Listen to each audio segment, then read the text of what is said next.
Then I'll leave it up to you if you want to play with some like figure eight work at the trot, or we can hop into the canter a bit and just school this canter a little bit and then come back to it.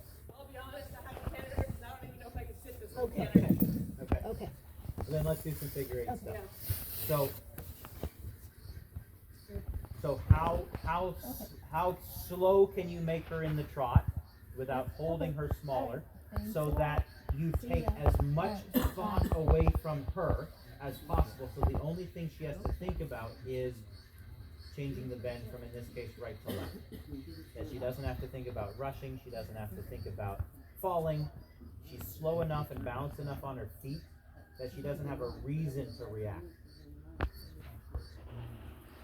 I don't mind her getting a little bit slow. I'd much rather her almost take that like little walk step if she stays relaxed in her pole, because that's something that you can easily fix with your leg. If she tries to rush through it, then that's a bit of another story. But slowly change that bend, inside leg closes. Nice, that's better. That's better. Good girl. She moves out.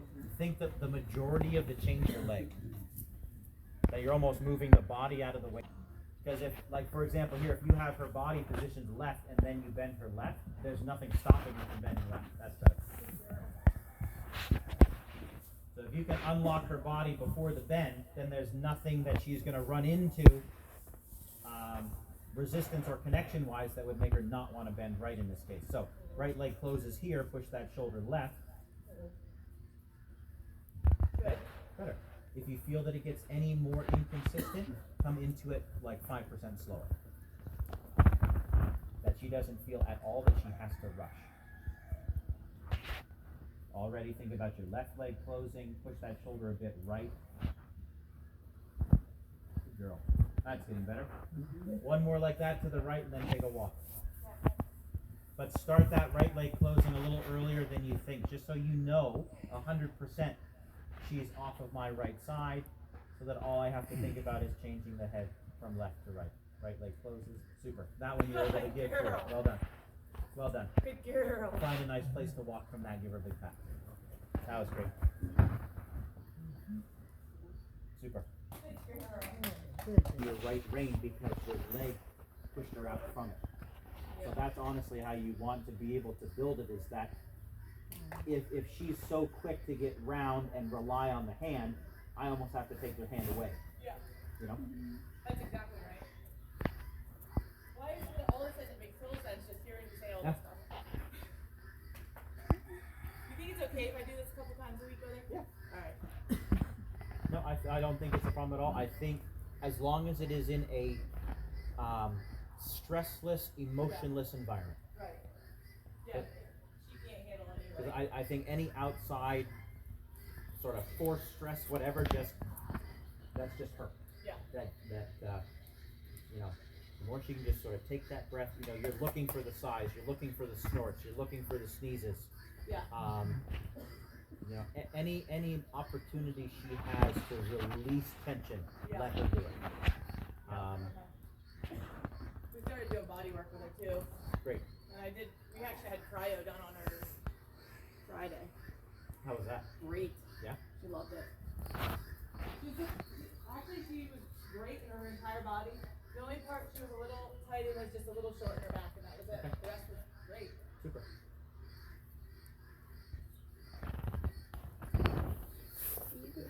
I don't know if we're halfway through here. Well, what time is it? I would say, why don't we do another little piece of that figure eight work? Let's Okay. just make sure that it makes sense again, that after she's had a break, if we need to reset anything, we can. Okay. But so going back all the way to the beginning, make sure that before you think about the figure eights, do I have the ability to go a little bit open, a little bit closed, without when she closes to come against? If it feels that I can, like, honestly let her become a little bit heavy. Okay. And you know, because she's such a tiny thing, there's a difference between that heavy, like I'm just running and I need you to slow me down. You don't want that. You want the heavy, okay, I found this bit, I want to lean on it a bit. Yeah. Because you can use that to your advantage. Hey, lean on this, and now I'm going to let it go longer. Stay leaning on it, and eventually the neck will be a couple inches longer. I did switch her to a mullen mouth too. Okay. Do you think that's okay?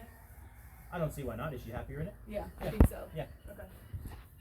She was just in a rubber band. Yeah, I think it's worth playing with it every once in a while to see like what is something that she can a bit hang on. That's what I was hoping, that would give her a little more comfortability. Yeah. Cool. Like the most relaxed transition on the planet just picked me up. If she comes up against you at all in the trot transition, just be ready to open that right rein, close right leg. Just sort of break that right body until you sort of open up a space for you to give. Better.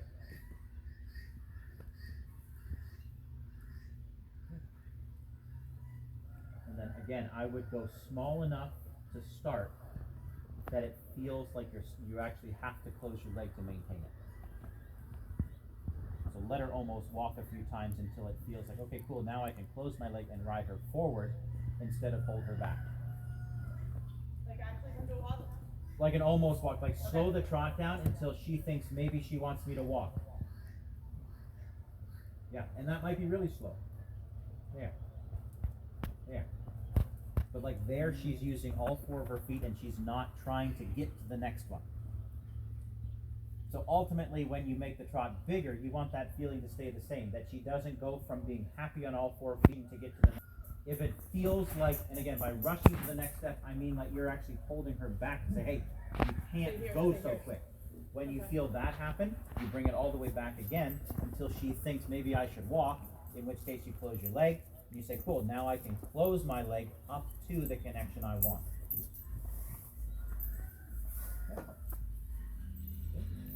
And then can it go slightly smaller again, just by you sitting a bit taller, supporting that inside leg, yeah.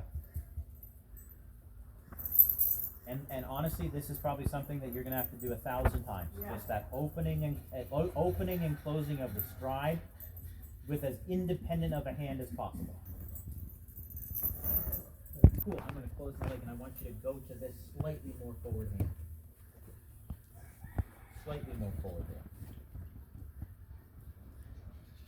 That's better. That's better. Because then you felt that the stride opened up almost from behind you. Yep. That it wasn't that she just sort of pulled you across the ground a little quicker. She didn't change the tempo of the stride, she just opened it because she was pushing. Nice. Yeah. And it's really finicky, sort of boring stuff. Yep. But let it be that way. Let it be so just like robotic.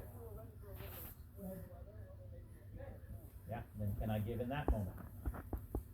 Yes. Any moment to be independent, you want to take it. Why don't you plan a really clear change of direction to the left where, like, before you get to the quarter line, if you're going to do the change of bend at X, before the quarter line on your 20-meter circle, you're already closing left leg, pushing the shoulder right. So you create the bend before. Yeah, super. That's better. Then if she's a little bit up, come back to where your almost walk is so that you can give. If she's a little bit up, yeah. Good. No. Yeah, you're right. You may have to open that left rein a little bit to bring that nose in, but make sure that you bring it in and say, here, go to this point so that I can give him the independence for a second. So there it just felt like you just screwed out his shoulder rather than. I don't disagree. So like there, you may have to take it a little bit straighter. Okay. And you might then have to ride a little bit right rein, right leg to say, no, I don't want you to disappear. I want you to stay independent, like you're sort of steering her shoulder, barrel, hind end with your leg. The front end, you're doing whatever you want to do with it with your hand. That is in front doesn't mean it's affecting the rest of the body. Okay.